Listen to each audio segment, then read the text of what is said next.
ទាយលេអត7ឋាននេះគឺជាក្បួនមួយល្អហើយបកកែស័ក្តិសិទ្ធិទាយត្រង់បាទទាយត្រង់កាលណាបើយើងដឹងថ្ងៃខែកើតចងក្រងបានរូបជាហើយបង្កើតបានជារូបមនុស្សអ្នកដែលមកទាយបាទនេះរូបនេះ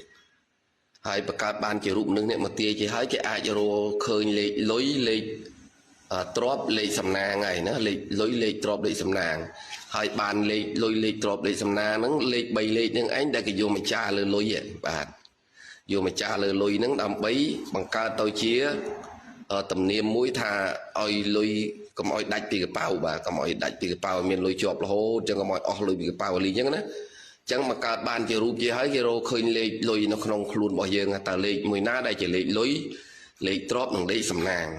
នឹងបានមកពីឋានទាំង3នឹងឯលេខអត7ឋានហ្នឹងវាមានមកពីឋានថ្ងៃឋានខែនិងឋានឆ្នាំ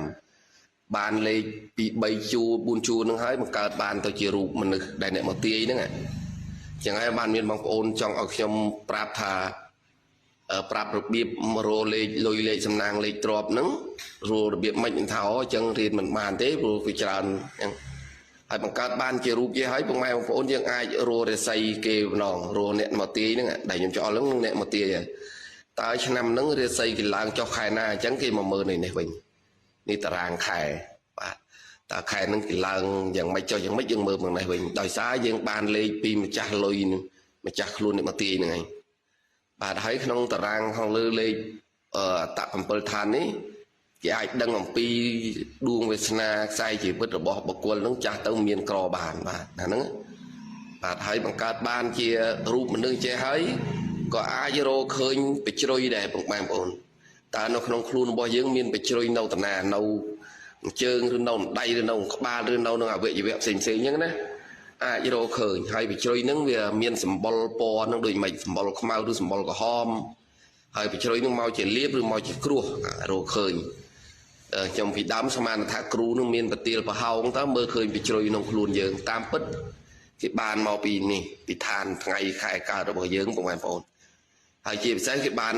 លេខលុយហ្នឹងខ្ញុំថាយកម្ចាស់ដាក់លុយដាក់អង្គ21គ្រាប់ទៅយើងបត់ដាក់ក្នុងថង់ដាក់កប៉ៅណាបាទហើយយើងទុកទៅដើម្បីកុំឲ្យលុយវាចាយកុំឲ្យវាដាច់កុំឲ្យអស់លុយសោះពីកប៉ៅណាពេលយើងធ្វើយើងទៅលុយហ្នឹងវាហៅលុយគ្នាវាឲ្យមករហូតដល់ចូលកប៉ៅយើងរហូតមកដាច់លុយចាយទេចឹងគេបានលេខលុយចេញពីរូបហ្នឹងហើយបាទលេខលុយមាន3លេខវាមានលេខទ្របលេខសំណាងហើយនិងលេខលុយលេខទ្របលេខសំណាងហើយនិងលេខលុយហ្នឹងអញ្ចឹងគេបាន3លេខចេញពីខ្លួនហ្នឹងមកគេមកចាដាក់លើលុយហ្នឹង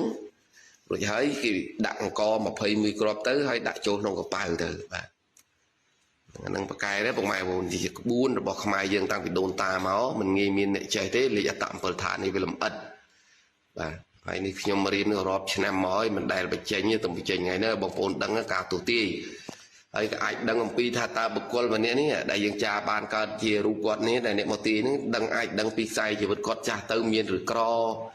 មានផ្ទះនៅឬអត់អីចឹងណានិយាយចំមើលខ្លាំងជាងបាតដៃមើលដឹងពីជ្រុយតែលេខអត7ឋានអាចមើលដឹងតាំងពីជ្រុយរបស់យើងបានទៀតបាទអរគុណច្រើនបងប្អូនជួយជែកអ្នកដឹងបើចង់ទាយអីណាប្រាប់តលេខខែឆ្នាំថ្ងៃកំណើតច្បាស់មកទាយយល់លម្អិតណាបាទអរគុណបងប្អូន